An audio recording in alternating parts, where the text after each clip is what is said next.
My name's Khalil. So I guess I'm going to start by kind of getting off what Francis was talking about. In terms of, or just elaborating on like one point she got brought up. So we talk about like progression of struggle, and Miriam was talking earlier about, understanding where we come from and stuff. Like understanding where we come from isn't just understanding like, okay, because this is a problem that's really prevalent in the activist community. Everyone thinks that their personal life story is like the center of the universe. Particularly, particularly like white anarchists think this, and anarchists in general. Like there's an anarchist problem of like people like read too much crime think in the day or something. They're just like they think that like and even like from a white perspective, like particularly there's this idea that even like white anti-racists, like the unfolding of them becoming anti-racist is a struggle. That's where it's at. Like them learning about this shit, and like every time they make a leap forward to realize something basic, then they're like there's been this qualitative leap forward in the struggle, and there really hasn't. And this you see this reflected on a big scale, where like where just an individual is like whatever, it's like clown white shit. But then when it's like on a big scale, it's terrifying because you have it's like in Oakland in particular, right? Like you have a very like colonial. You have a very colonial situation, objectively, and I'll go into that in a minute. But even just subjectively, in terms of the way people think about it, people's mindset toward Oakland is an incredibly colonial mindset. Often, like, worse with the left than other people. Because the problem with, like, I was talking to somebody about this once, how, like, sometimes, like, it can be better if, like, white people are apolitical sometimes, because then you just, like, know where they're at. When white people become, like, revolutionaries, often that just becomes this, like, pathological, like, sense of self-importance.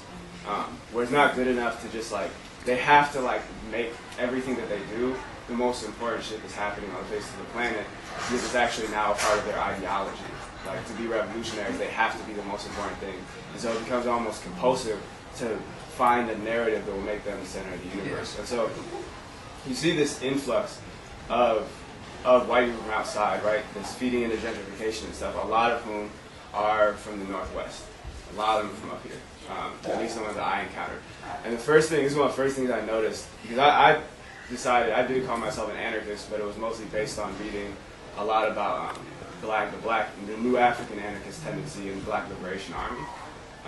Most of whom, like, all did their ideology wasn't perpetuated much, and their tradition was difficult to carry on because they were the ones who virtually all ended up dead or doing life sentences, period.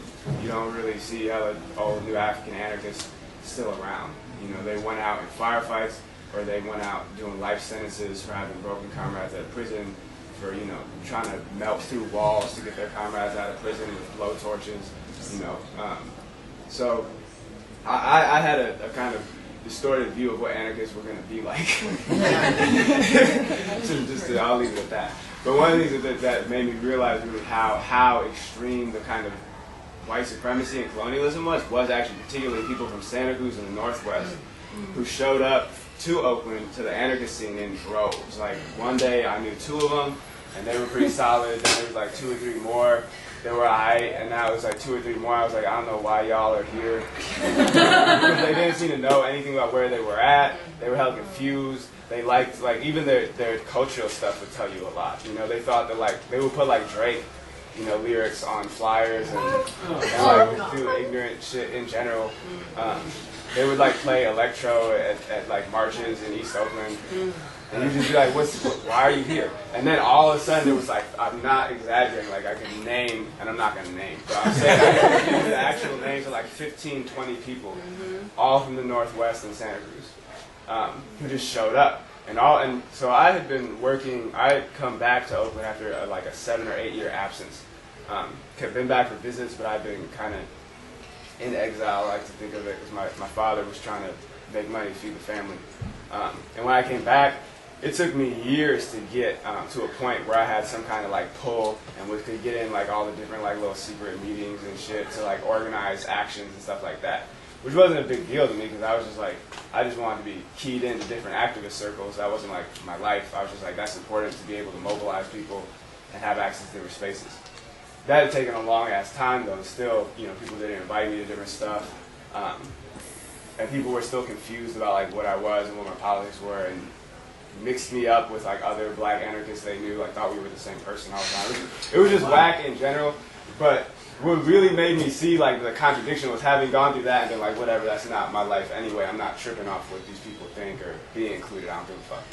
What really made me trip was that all these people in the Northwest who nobody knew, like 2 white people from the Bay would know them, and they just like instantly were just like in. They were like in the movement. They were in all the meetings. They were doing all the actions. They were in all the GAs. They were like publishing all these articles and shit. And they continue to do this. Like they never get the message, no matter how much like people talk to them, or no matter how much you would think it's like impossible for them to be there. And then what this does is creates, I'm gonna try to hasten this, what this does is creates, because they have no knowledge or they deliberately are just deluding themselves about the history of the area, they actually arrive and think that they escalated the struggle. Like they get there and they like set a dumpster on fire, like pull a newspaper in the street, and they think that they've escalated something. When like there's cats living in the area who like shot police, who were firefighters with police, who like were in armed struggle, doing all types of stuff that doesn't even compare. You know, that there's no, it's not in the same discourse. And they're like, well, we were in the Oakland Commune and we met some black people, and like and now we're just like the gangsterest shit ever, you know? Wow. And that's, I know I'm speaking of it in very like disparaging terms, but it's actually like something that's really widespread. Like it's so widespread to the point where like I talk about it, I would talk about this and people would not know I was talking about them. I'd be talking people's faces about them, and they'd be not understanding that I was talking to them. I'd be like, nah, bro, I mean you. You know, like, unless you actually are like, you, right there in front of me, I'm talking to you, you doing this. People don't, it just goes over the head because they're still in this world of like, that can't be true of them because they're the exceptional like white person, like they're the center of the struggle, you know? So there's no way this could like be about them, it's about somebody else. And so there's this zine that a comrade of mine wrote called The Incomprehensible Black Anarchist Position, which is out there. I'm going to plug for it. This is a good-ass piece. And it's like a kind of a compilation of a lot of different little excerpts of black liberation theory and then his own writing. And it talks about this phenomenon, right, and having to accept that actually inevitably you're not going to have the same, like black anarchism or autonomism or any kind of black position actually of any type or any kind of brown position of any type just is not going to get the same purchase in nihilist circles or among like white anarchists that it will other places. You're just going to see that objectively, you know. And you can see that. Just look around, you know. And what we have to know from this is that this doesn't happen incidentally. If you're in a room full of hella white people and it's just a white people every day, all day, and then it's that way 6 months later and that's way a year later, it's not because black people haven't gotten access to your zine yet. It's not because you just need to like bring more of them to your shit. It's not because like they just are not there or something, and if they just had access, they would be down with you. If there's a whole, white people are a minority on the planet. So if white people aren't, and white people particularly, in most areas, there are exceptions to this, but when we're going to talk about the Northwest, we're going to talk about the West Coast and the cities, particularly in the cities, white people are a drastic minority among the real like revolutionary oppressed classes. So if they're not a minority in the organizing space, something's probably wrong.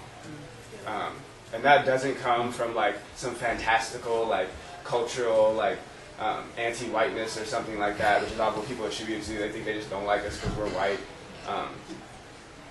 which is a whole other story, but like that's not why. It actually has to do with like real stuff that's actually happening and is actually implicit and is actually part of how our social structures form. Like when the brother was talking about, you know, having a base. The whole concept of having a base is over the heads of most anarchists. Even when you say having a base, doing outreach, people think that means like they acquire some black and brown friends or something. Or that we like have, like we listen to different music at our parties, or we bring people to parties, or we march with people. That's not what that means. That means having deep rooted over generations, roots in a community, right?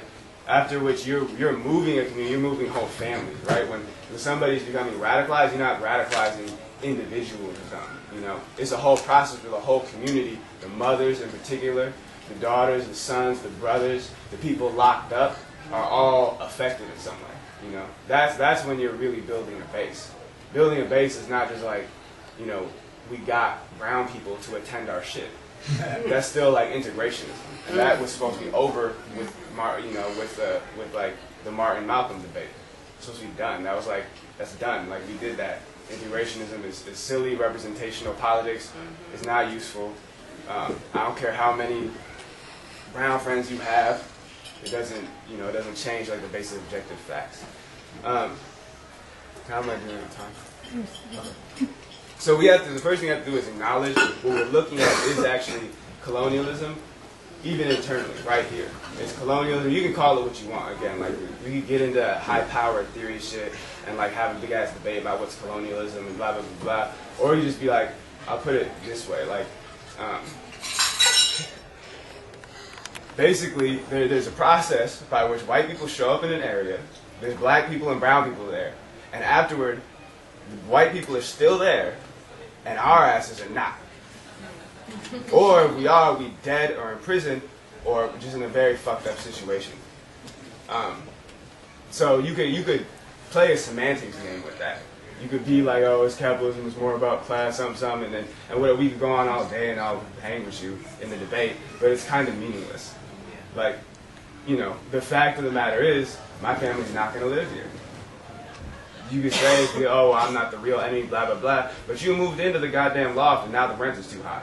Yeah. And you could say the enemy is some yuppie, and that's always the argument, right? There's this argument in the Bay particularly, and a lot of it comes, again, from individuals who I know are from the Northwest and are from Santa Cruz. I'm just saying this is the reality. It's just people I actually personally know. I'm not trying to call out people. I am. I'm trying to call. I'm not just a hate, just because that's the fact. Who they have this thing about, it's not the enemy, it's not gentrification. We shouldn't talk about it as gentrification. We should talk about it as development. And then it's not so much colonialism. It's it's capitalism. Or even if they don't say that, they'll acknowledge it's racism. They're always like, yes, race is important. I get it, but hipsters and shit are not the enemy. It's the yuppies and the property people who come after. And it's like, white skin is property. First of all, ask anybody, if you're in the hood, black people will tell you. Black people straight up, like especially old folks, will be like, man, so white people moved into the neighborhood, and sometimes will be damn near happy because they know it's going to herald serious changes, because it's going to bring money, it's going to bring more police presence, and unfortunately people haven't always made like the connection to be like, oh, in the long run this might knock down crime a little bit, but it's going to knock down crime because it's a prelude to knocking all y'all completely out the area, Black people know this, brown people know this, everybody knows this. Ask a real estate agent. They walk around, they see people who look like a lot of people in this room, and they're very happy about it. Because it looks very hip. There's nothing about, like, punk rock is not, just like, not in like it was. That's like a good sign. That's a sign, yes, hipsters come next. And so to, again, put it in concrete terms, it is not when the yuppies arrive. Like, in some cases that's the case. In San Francisco, you have more of a thing where you directly just have yuppies and, like, millionaires and Google, .comers, like, showing up and pushing people out directly. A lot of times, in a lot of cities, people try to take the blame off and put it on them, but it's like, I don't give a fuck about that. I'm going to be gone already. I can't afford the rent increase when the artists show up. I can't afford the rent increase when the anarchists show up. And that's just an objective fact, and it is based on skin color. Even when you're squatting, man, I've seen people, hipsters from outside town, they get excited about squats, dude. They want to live somewhere near a squat. That's the whole thing, that this is really what, like, whiteness is about, inherently, especially with anarchism the case. You want to be close to something. You want to be close to something that's going to make you feel alive and make you feel real and authenticate you as a person, again, because it's about your personal struggle, but not have to die for that shit. You want to be near black people, you want to get to touch us, come down to the open commune and hug one and talk to one. And going, no, I'm serious. And if you want to listen to the same music, and you get to listen to music with the N-word and all the misogynistic shit in it, and it's okay, and blah, blah, blah. And like, you probably, and you might even see some crazy shit happen. But you're not going to have to deal with the homicide rate, And you're not going to, and people never even comprehend. Like the brother was talking about gangsters and stuff. People don't even know what that means, man. I have people, I saw people like, I'm not even going to go into that actually, but people don't know, have basic, there's a basic disconnect with reality and with history. And it has to do with two things. It has to do with an actual lack of knowledge in some cases, and lack of analysis, and it has to do with white narcissism. And privileged narcissism, because there's brown people also have that same narcissism, that same identity. And that when you look at that, you can look at the information. You can read a whole book. You can read hella theory. You can know point by point since the 40s, the whole pattern of black migration, all the movements, know the names of everybody in the party, but you're not going to understand it because you're looking at it through a jacked up lens. That always is like, you always looking at it with yourself in the middle, and so certain things go to the fringes, and certain things that are closer to you come to the center and seem like the most important thing. But the reality, but that's not reality. That's your little fantasy land. That's what that is. That's a fantasy land. And people can struggle with that all they want, but the reality, and this is something I'm more directing toward people of color, like we should think of, remember all the time, not get caught up in this vertigo, this disorientation that causes us to actually get sucked into other people's fantasy land. Where we actually, and even refuting like white bullshit often becomes, like somebody was kind of telling me about this last night, like I was doing how to refute like different stupid kind of white supremacist anarchist arguments. Even that is actually like, it's still centering yourself on somebody else. You're dying, but your focus is to convince some white people that you dying is more important than them moving to Oakland. By the way, don't move to Oakland, please. If you have if people have some kind of extraordinary ass reason that's more important than the ethnic cleansing of our people, and that like you individually like have to be there or some shit, then you probably know. If you have any ambiguity, or if it has to do with your, like I don't know, you just want cheaper rent or some shit. I mean, there's lots of places to move with cheap rent. I don't see none of y'all going to Appalachia and trying to organize people there. No, really though. Who goes and like thinks, you know what I'm going to do? I can't afford rent and I want to be in the struggle, so I'm going to go out and organize with poor white people. Who thinks about those people? Nobody, because that's not sexy. It's not white people in hella rap videos. You can't imagine yourself. How do you imagine yourself in a rap video in Appalachia? You can do that. No, I'm serious. I'm serious. But people can straight up do that in Oakland, in their minds. It's not real, but in their minds. In their minds, like you can do that. This is a serious problem. And so, going back to people of color, though, we have to remember that actually our deaths and our lives and our life and death struggle, right? Our displacement is the issue. Decolonization is not a side issue. It's not a tendency. It's not something in relation to anarchism. It's anarchism. And how does decolonization fit into anarchism? No. How does anarchism fit into decolonization? All this other shit, this is all a side issue. Anarchism is a side issue. Your march is a side issue. You guys are a side issue. Now, the actual struggle of people who are going to die, who are going to be displaced, who are dealing with like 500 years of serious struggle, that's the main thing. And the question is, how do anarchists and how do other people and other issues fit into decolonization? Now, how do we fit into something else? And we have to start operating like that. In these kind of activist scenes, there's a serious mistake. We don't do like the Zapatistas do and just deal with our own people first and deal with other people afterward. We deal with other people first and then deal with each other after that, and that's completely backwards. And I'm gonna try to wrap this up. I'm gonna try to wrap this up relatively quick. But basically, now in terms of concrete effects that I've seen this have in Oakland, one of the problems with this process, which happens extremely rapidly and is overwhelming because the sheer numbers and the sheer transformation is huge. Like, as you're having this influx, it's not just an influx. Other people are getting funneled out at an even faster rate, right? So before you even all these people on top of this thing happened, where I'm talking about me personally observing all these people coming in, we lost about 50% of the black population since 1980 in Oakland. So 1 in 2 people that was here in 1980 when my father and my uncles arrived here is gone. That includes the radicals. In fact, more of the radicals are gone than anybody else. And so this actually helps like perpetuate this historical blindness or whatever, and this delusion. And so what you have then is you actually have that people think that like, oh, if we move somewhere, we're going to go there and we're going to help local people set the struggle. I'm going to be a good white ally and I'm just going to go hard and I'm going to make shit pop off. That's not really how it works. You're not going to make anything pop off to a level that it didn't already. And on the contrary, what it actually objectively has done is it actually streamlines and prevents higher levels of struggle. Because people get caught up, even people of color end up getting kind of railroaded into activism. And they end up having to waste their time with people who don't understand the basic conditions we're living in and who basically aren't ready to take it to the next level, right? Like, for example, there's this interesting thing about like the violence, nonviolence debate. has become like something about property destruction, which is nonviolence, and just straight up like Uncle Tom shit, which is just not political, you know, or worse, just liberal white shit, which is like, in my view, like barely, it's not even in the political spectrum I want to be in.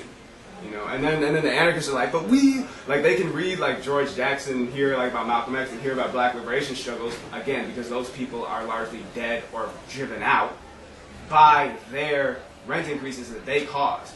So, you know, so when you hear about that stuff in the abstract, then you can be like, we're actually the vanguard, we're actually the militant ones, because we smash things, or we set something on fire, because that's never happened before. You know, and it's like, no, actually. That's a level of struggle that's actually a relatively low level of struggle. That's like beginner stuff before you get into the real stuff, before you get into intergenerational base building, before you get into building autonomy, before you get into building capacity for all types of levels of struggle that aren't there. And so, and there's many things that, yeah, it will just be, and then there's this also this domination of the narrative. And you see this in Oakland, and you see this overseas. Like I talked to Sister Shayna a lot about how you see like a domination of certain people control the narrative coming out of a certain area, right? Which are usually certain privileged people who can speak a certain language. And in Oakland, we have this thing where there's actually a domination of the narrative that comes out because of who has access to media, who has access particularly to alternative and revolutionary media. And the stuff that they produce is just nonsense. Like, so let's look at the Trayvon Rebellion. There was a piece that came out about the Trayvon Rebellion, right, that has like this whole analysis of it. I don't remember what it was called, but it was like a basic overview or something like that. There's this like idiotic metaphor about a phoenix that's not even like accurate at the end. I don't know if anybody remembers it. It was like really theatrical. And it's just, and first of all, it like states, there's this weird, was that the one that was, I'm mixing up two ones. That's the same one that was talking about the role of like white agitators? Yes. Yeah, it's the same one, okay.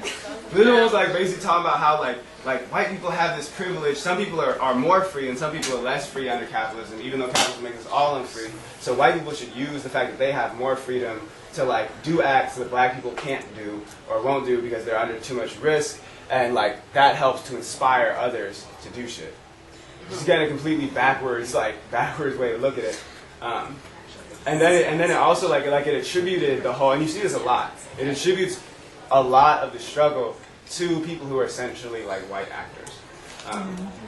It attributes them to like having things having jumped off, and it also says like it cites a point where like the riot started that's just like factually inaccurate. And this happens. I'm not just saying this is one issue. I don't care about this person, the writer. It would mostly just be funny to me normally.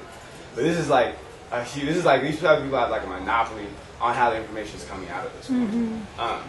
And it's like, and it just is basically about like, oh, we were mad and some insurrectionary like rage, smash window shit.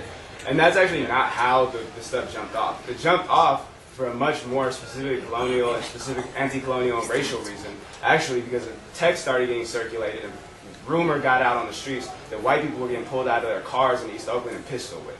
That was why it started. And people heard that, and you would think that's negative or positive or whatever, or make a moral judgment on it. But that's factually, that's what got all those black and brown people out there, because they were like, oh damn, white people getting pistol whipped, it must be serious. And then people came out. And when people went out, there was like another piece, right, that talked about, framed like this thing with a dude getting, hit with a hammer who tried to defend a window. And there was like a bunch of anarchists writing about like how, we wouldn't, we would never like, we wouldn't approve of like, we wouldn't want to hurt a person to get to property. And so that's like whack or whatever. But that's actually like not the case. Like violence, when we talk about violence, like violence is the condition that colonized people are in all the time, every day, all the time. And particularly for black people in a lot of cases where there's actually not even like a traditional space to maintain. Like in some cases you have at least a bare minimum, you have a besieged, a population or a community that is, people are constantly trying to exterminate it, chase it out, is dealing with all the worst possible conditions. But you can cling to at least that one thing, right? You know where you came from. You might even have a language, which you don't always have. With black people, there's not even that. There's no like, oh yeah, I'm Yoruba, I'm gonna go back to my Yoruba roots, whatever, and when people try to do that, it becomes in my opinion, it becomes a little bit absurd because of the ties largely been cut. The condition that you're in every single day is just straight up, pure, unadulterated violence. Every moment, you know? Violence on everybody, on men, women, sexual violence, objectification, all of it. So the condition for us is violence. If Anand talks about that in terms of, so the level of struggle also has to be violent. It's not really, you're doing symbolism until there's actual violence. You know, decolonization means it smells of hot cannonballs and bloody knives in chapter 1 of The Wretched of the Earth. And that's the reality. All this other stuff is symbolism and protest that activists do. And so when you see this kind of like escalation, like during the Trayvon rebellions, you can actually see a difference because there was like actual violence. Like people actually want white people, like try to provoke them into saying something about Trayvon, or saying, like you would see this in the streets a lot, saying something about him, or like trying to stop them from doing something, or would attack property specifically because they were hoping some cracker would get in the way. Because you want the violence, you want to actually be able to fight for once, and not just have to walk around living it. It's good. This is an excellent development that needs to happen. We need to get past the activist shit. And a lot of people don't understand that. They don't have no background in that. They don't know the historical context and the development and the community base that produced this, or why it was produced, or what parts of the community, what elders are already in touch with this. And they just are in the way, you know? And then it fucks up the narrative. I mean, the narrative, and even the narrative that gets out to other black and brown people is like, oh, it's just like property destruction and whatever. It's like, no, it's decolonization. Straight up, like in an intuitive way. Not in the sense of like people out there like, yeah, nigga, I'm out here to decolonize myself. That wasn't how it was. Decolonization, like, man, I'm gonna have to move to Stockton soon, and I don't want to because it's cheap, and I'm from Oakland, and I can't afford to live here, and I'm sick of these white hipsters being able to just walk around and just disrespect me constantly. So I'm gonna terrorize the shit out of them. Right. And then you have all these anarchists running around like, oh, we're the exception, or like we're special because and there are arguments like because they contribute something to the struggle. But that only comes from a delusional premise. You have to be delusional to think that in the first place. You know, and so if you're gonna be delusional about stuff, you know, then don't go. And for people of color and people who are anti-colonial struggle, I'm gonna end it on this. Sorry, I went on for so long. We need to bring that back to the center, right? We need to look at our roots, right? That we're not at the level of struggle of just trying to explain stuff to white people or like smashing a window occasionally. That's entertaining when it happens, but that's not really where the level of struggle is at. If you look at the history, if you look at the 500 years of oppression, if you look at the nature of colonization, then this is you will see quickly where the level of struggle is at. And we can't do it in relation to white people. We can't do it in relation to activism, to anarchists, Marxists, or any of that stuff. It has to be in relation specifically to our conditions, where we're at, with our people, putting us at the center, and everything else being a side issue that we figure out how it fits into us, not figuring out how we fit into somebody else's paradigm.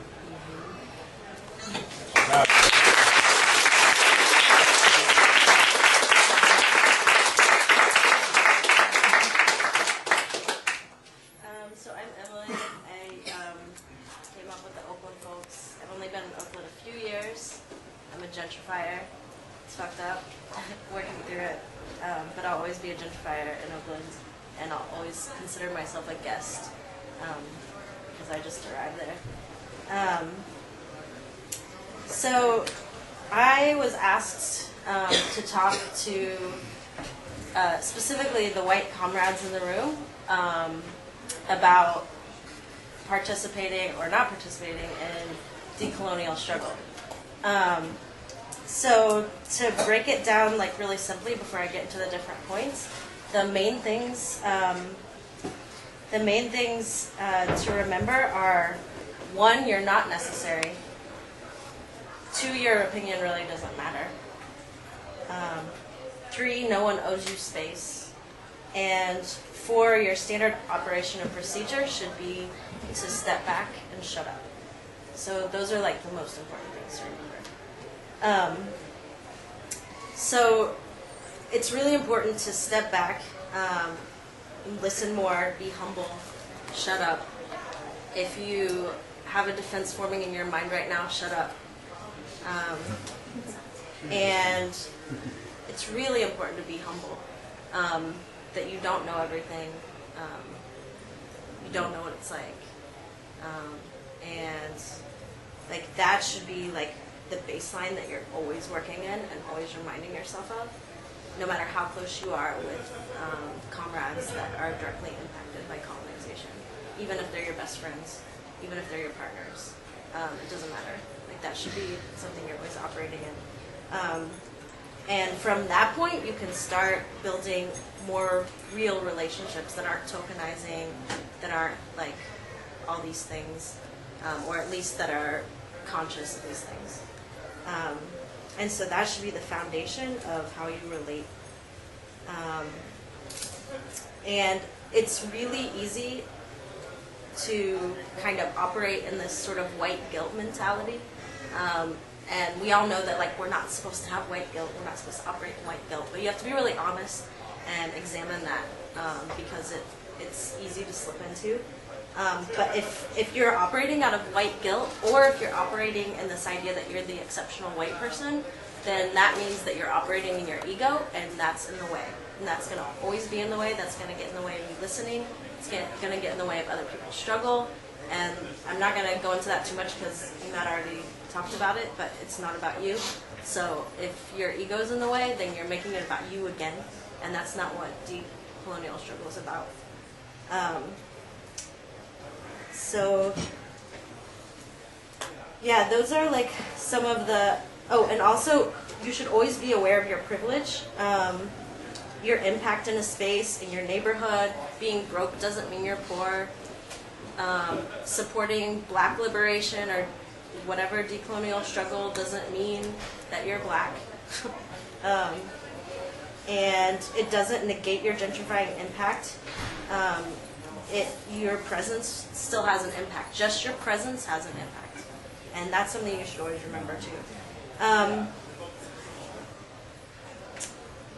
The best thing that you can really do to reduce your impact, the best thing you can do is to leave, to get out of the way, to shut up. Like, those are the things that you can do if you really want to ultimately 100% reduce your impact in a space. And a lot of times, the stuff that is really supportive to decolonial struggle isn't sexy, it's unrecognized, it's not noticed. Deciding not to talk or deciding to step back isn't something that anybody is going to notice. You can't measure when someone decides not to talk. And if that makes you uncomfortable, and if that makes you feel bad, then you should examine that too. Maybe you can examine that in this space while you're stepping back and shutting up. So yeah.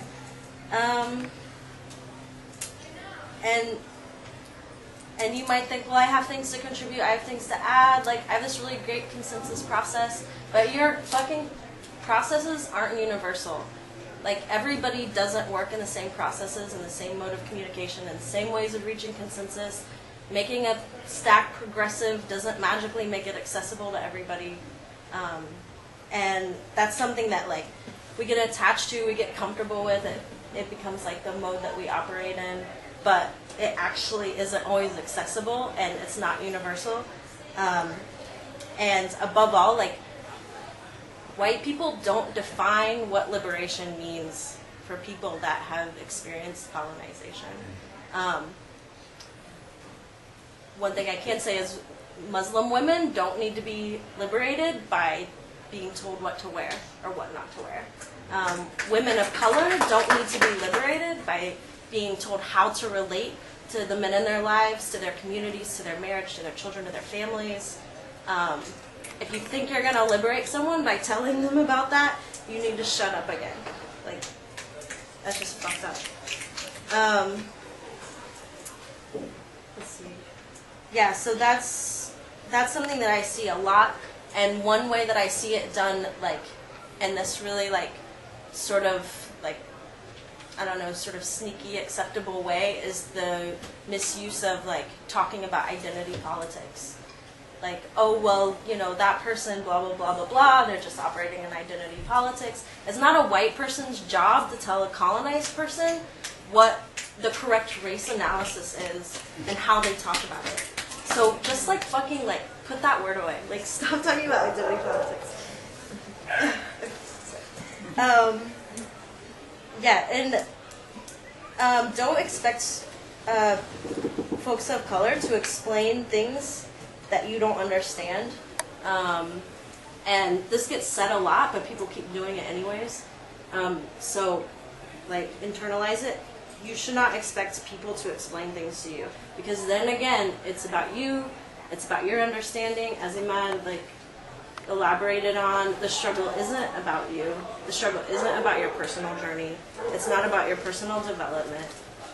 If it is, then you're in the way. You need to get out of the way again.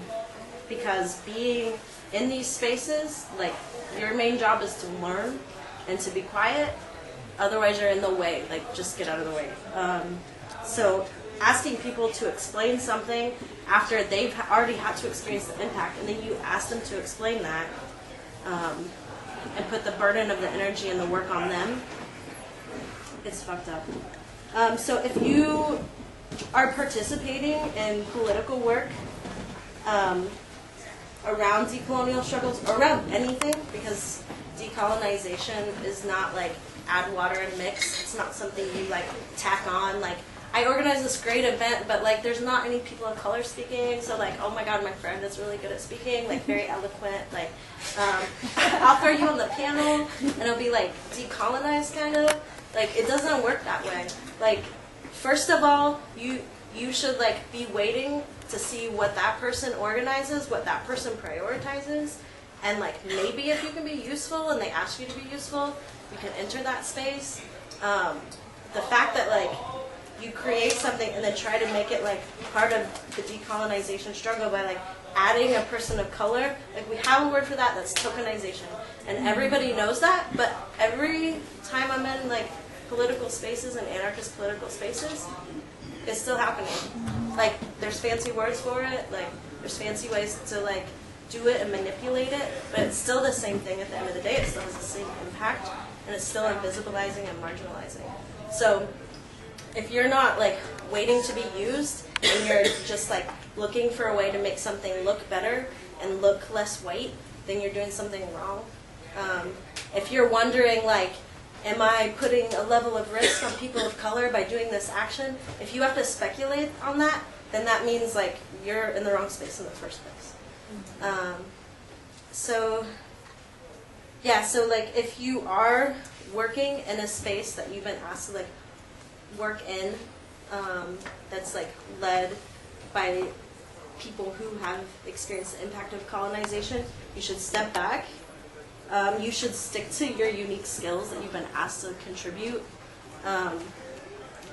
Especially step back when it comes to like prioritizing things, like strategizing things, messaging, all of those things you should step back on. It doesn't matter how many books you've read, you could have memorized or not, it doesn't fucking matter.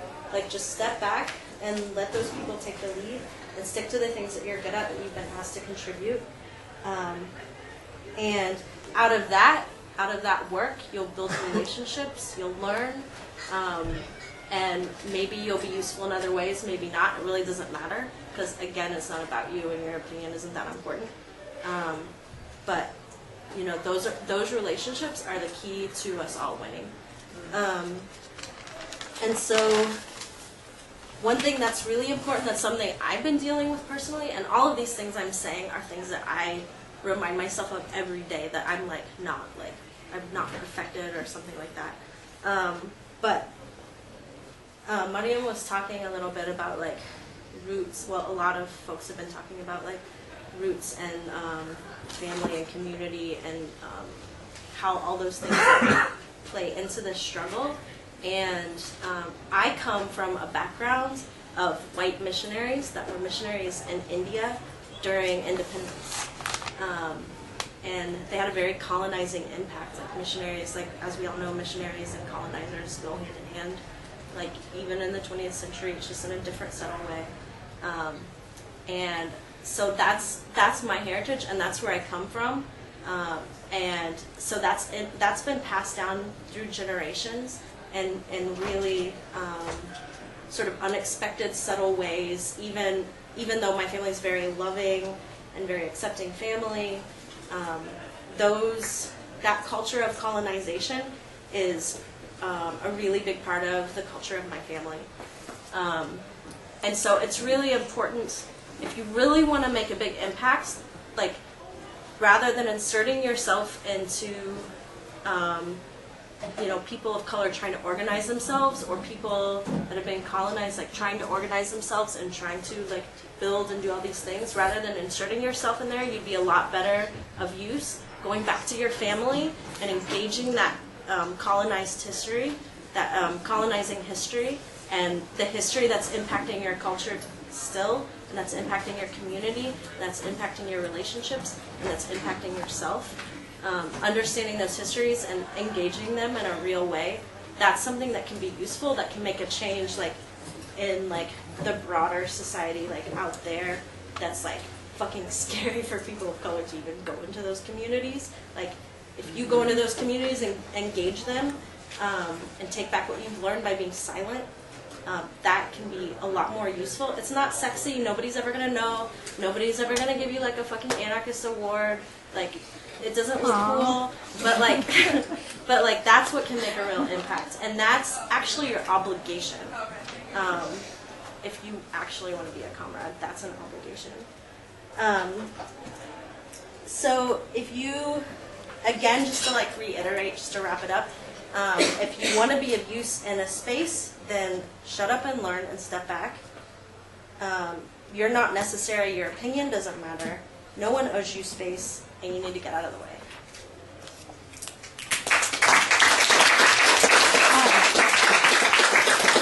So we kind of gone over time, but we still have 2 speakers, so if y'all, patience is powerful.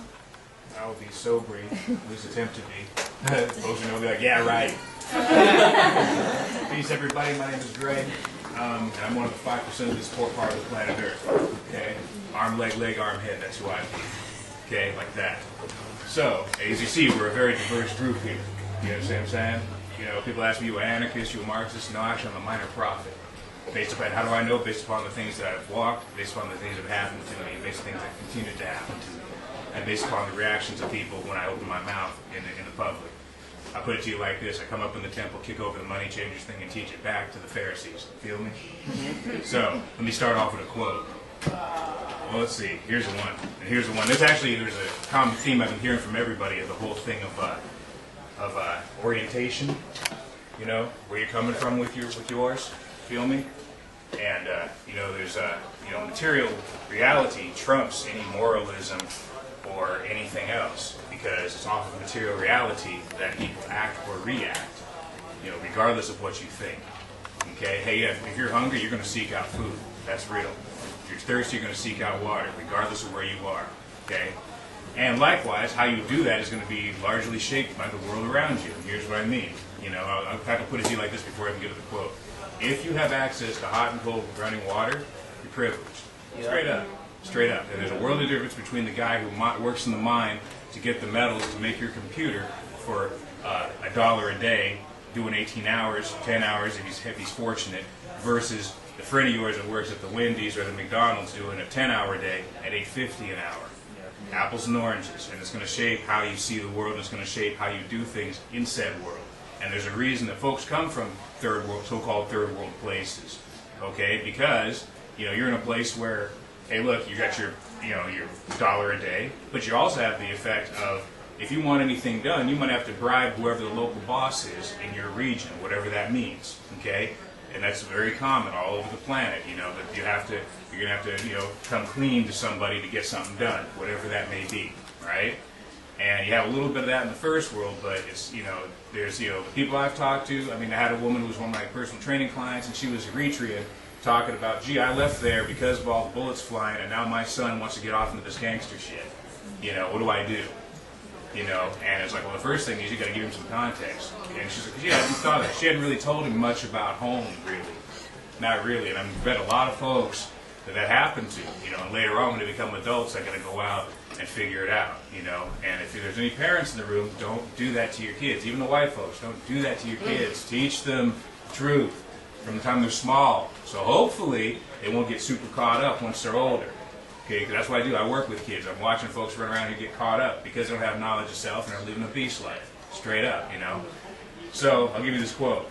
So, is the actual condition of workers in the oppressor and in the oppressed nations the same from the standpoint of the national question? No, it is not the same. 1. Economically, the difference is that the sections of the working class and the oppressor nations receive crumbs from the super profits of the bourgeoisie of these nations attained by the extra exploitation of the workers of the oppressed nations. Besides, economic statistics show that here a larger percentage of the workers become straw bosses. And a lot of people alluded to that as far as white activists amongst them. That is in the case in the oppressor nations. A larger percentage rise to the labor aristocracy, okay, so a lot of union folks, okay, and who forget the class struggle stuff once they're making that $30 an hour, including one of my proteges who I brought up in this movement, and now he's over there at the ILW causing problems. You know, yeah, every once in a while I produce a bizarro, you know. But this is a fact. To a certain degree, the workers of the oppressed nations are partners of their own bourgeoisie in plundering the workers and the mass of the population of the oppressed nations. 2. Politically, the difference is that compared with the workers of the oppressed nations, they occupy a privileged position in many spheres of political life. And this touches on what folks was talking about as far as people coming in to have into the movement, you know, especially white folks having certain skills that the oppressed community is not familiar with. Things like, you know, simple stuff like how to type. Like, seriously. You know, I've watched folks when their kids get killed by the police, and all this stuff is brand new to them. And they have to figure it all out as they go along, while they're trying to bury their child, while they're trying to deal with the press, while they're dealing with the police, while they're dealing with the hospital, and while they're dealing with all these activists coming in. Hi, we're the Vanguard, we got the truth. And in 1995, you too can have the truth. You know, and it's like the rest of us going, okay, well, first of all, you're not the Vanguard, you don't have the truth, and I know your history. I've been in the game out here for 22 years, I'll bomb you. How about that? And we can take it outside. Straight up, we can take it outside, because, you know, political power grows from what? Barrels of guns. Okay, straight up. You know, and that's how I carry it. That's my bottom line. You know, you can get faded. You know, I know you can relate being from LA and stuff, you know, and like, in fact, you know, just, you know, that's how it has to be, you know, because self-preservation comes first in this shit. Period. A lot of my talk to people coming into this game is about self-preservation. So what you're talking about is actually self-preservation. Okay? Because I've heard that, you know, Oakland metes out punishments upon those who do not act accordingly and who do not listen. And I feel them 110. Let's give them a round of applause for that. Because out here in liberal Seattle, people fear that, because it was only me and a few others that would mete out a punishment, you know. But you can't do that too much, because then you start looking like a crazy man. But let me finish this quote. Ideologically or spiritually, the difference is that they are taught at school and in life disdain and contempt of the workers of the oppressed nation. Now, whose quote is that? Anybody know? I know one guy in the room knows. Oh gosh, I'll put it on. I'm not going to do it. I'm going to tell people. I'm going to say it in an anarchist space too. It's fucking Lenin. All right? Why does the white boy understand this more than fucking half of you? And he's dead. This was written in 1916. Okay? Straight up. And now what's even worse, now we're post-racial. You've got a lot of people darker than me running around with a white mentality. Yep. Okay? Pork chop micro-nationalists, Uncle Toms, Americanitos. Did I get that right? I'm still working on my Spanish. I'm working real hard. I'm trying to assimilate too. I know which way the wind's blowing. Okay? I don't have to be a weatherman to do that either. Please, pop your collar 2 times. Now, all right. What I want to come in here is about orientation. Now, a lot of people go, oh, the word Vanguard is terrible. Yeah, it is terrible if it's the people who you normally use it. Yeah. Okay? You know it's bad. I tell people this too. You get the leftists coming through. You know it's bad when some leftists, like the Maoist-orientated ones in this country, Maoists in other countries saying, nah, you guys ain't the truth. You're revisionists. You're full of shit. To be called a revisionist in their world is to basically be called a B in this world. Feel me? So it's like, nah, you guys aren't the truth. Okay? Other folks come in. They don't say all that, but they just do it. They just do the actions. Like, nah, you ain't the truth. Because if you were the truth, nobody resists you. Feel me? Nobody have any criticism for you if you were the truth. If you were really doing the deed, you'd be like, fuck yeah, how can I be down? No, they're not doing that. Or they go, hey, you know, I'm doing this thing over here. I need you to add on. What's good? You know, but they don't approach you like that. So that's how you know you're wrong. You know, instead, you get the self-narrative. Well, clearly these savages need my help, and I'll just keep imposing myself upon them until they do the right thing. It's like, okay, you know what? That worked really well for the Donner Party. That worked really well for a whole bunch of settlers who lost their heads. We can talk about these folks in eastern Washington that they named a hospital after. The whole family was wiped out by the so-called, you know, these natives they so-called wanted to help. Okay? History can repeat itself in that direction. So your own self-preservation dictates that you shut the fuck up and listen. How about that? Like that. Okay? Especially when we got it coming from the person in the room who's probably the most qualified to put down the punishment. Okay? YouTube.com/glewis206. See what I'm talking about. How many of my students are in this room right now? Any of my students in this room? Raise your hands high. There goes karate. Okay? Yes. Anytime, any place, anywhere. Feel me? And then we can talk about Oakland too. I've been coming in and out of Oakland for the last 14 years. I got students there too. And the first people I went to see when I went down there was the Uhuru movement. Why? Because they predate all of y'all. They've been there since 1973, doing the deed in East Oakland. And before that, St. Petersburg, Florida. And you know what's nice about them? They call themselves Marxists and all this stuff. But I'm going up there, I was with Cody when I was over there, and they come over there and they say, you know what? In our organization, nobody's above criticism, including Chairman Omali Yeshitila. And they said it on YouTube, on live stream, recorded it for posterity to let everybody know this is what the time is. So they're vanguardists, but yet here's how they carry it. Okay, don't get caught up in terminologies. Language is huge. They say this, but here's what they actually do. Okay? And that's why I don't get into the pet ideology stuff. You know, I'm over here speaking in another church. I'm like Farrakhan. I go to all the churches and they have a little friendship program. You know what I'm saying? You know, I can even do him just a little bit. You know, when John baptized Jesus. No, I'm not going to go there. But the point is that you have to recognize your privilege. Okay? If you're living in the first, hey, look, if you came here, if you didn't walk here or come here as cargo, you're a gentrifier. Straight up. Straight up. Now, you got to rectify that. First thing you can do is stop being white. Okay? Article 1 of the Constitution of the United States tells you what white people are. Why on God's green earth would you want to be that? Okay? Especially when you're a minority in the world. Okay? Number 2, recognize that when you're in the first world, there's a certain amount of privilege that goes with it. This is why people like, Al-Qaeda come here to fundraise. Okay? Because it's easier to do that. All right? And the third thing, and the most important thing, study, study, study. When I say study, not, you have big lofty books, but your big lofty books are for the end of the day. No, go study the people who are over here, getting it in and getting hammered on and got this knowledge by taking an ass whooping, like myself and like a lot of these folks on this panel. Okay, that's who you need to listen to. That's who you need to come around, and that's with the attitude of how can I add on. How can I add on? Now, how can I be down? You'll never be down. Hell, I'm not even down. But how can I add on? See, come on some business. Don't come on some I want to party with you guys and kick it and whoop whoop whoop. It's like that does not advance anyone's struggle. Okay, it might sound good when you spit in your rap, but in reality, don't nobody live like that. And I'm done. Peace. Thanks.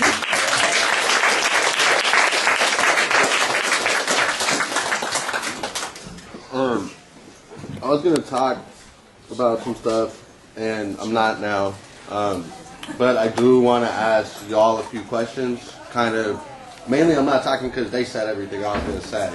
I want to bring it back a little local. So first thing I'm going to ask is how many people actually live in the place they were born? Look around. Look. The reason this is because of colonization. It's forced migration. Now, how many people are in exile? That's real. They can't go back home. How many people are not living where they're from because of economic displacement? All right. How many people chose their current residence? Look at the demographics. Thank you. And that's the end of the conversation. We're gonna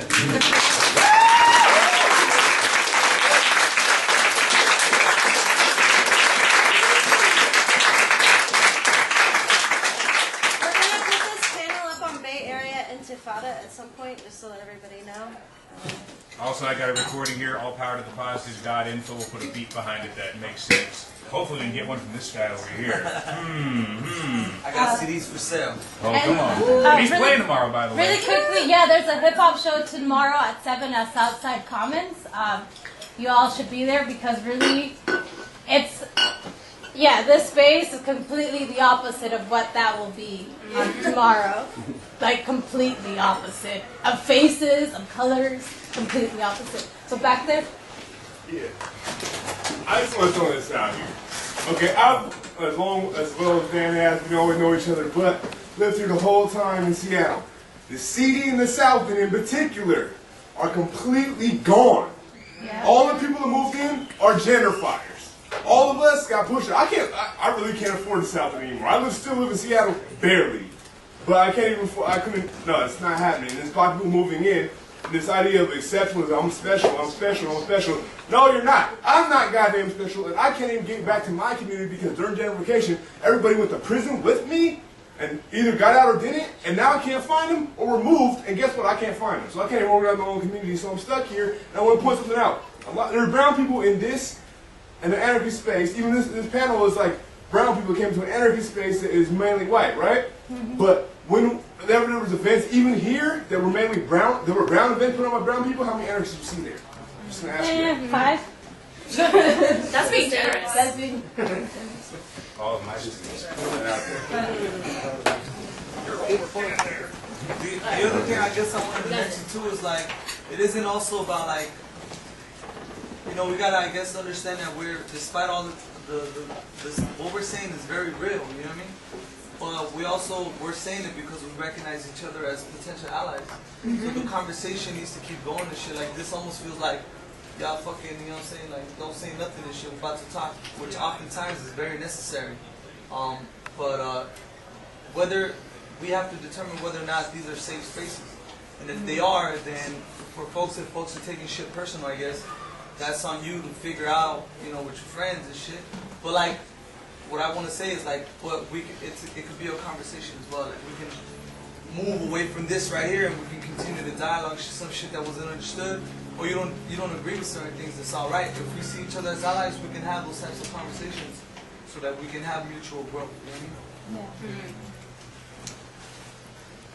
An easy example, if I'm going to go over to these folks here and have a barbecue, I am not bringing pork. That's easy. Okay? That's easy. You don't bring no booze neither. How about that? That's how you kind of, you know, you try to do something correctly. P.S. You know? Everywhere's white. Please go to Appalachia and check the serious out. Why do you think the Nazis are the only people there? That's true. That's true. That's true. The only ones voting on the Tea Party.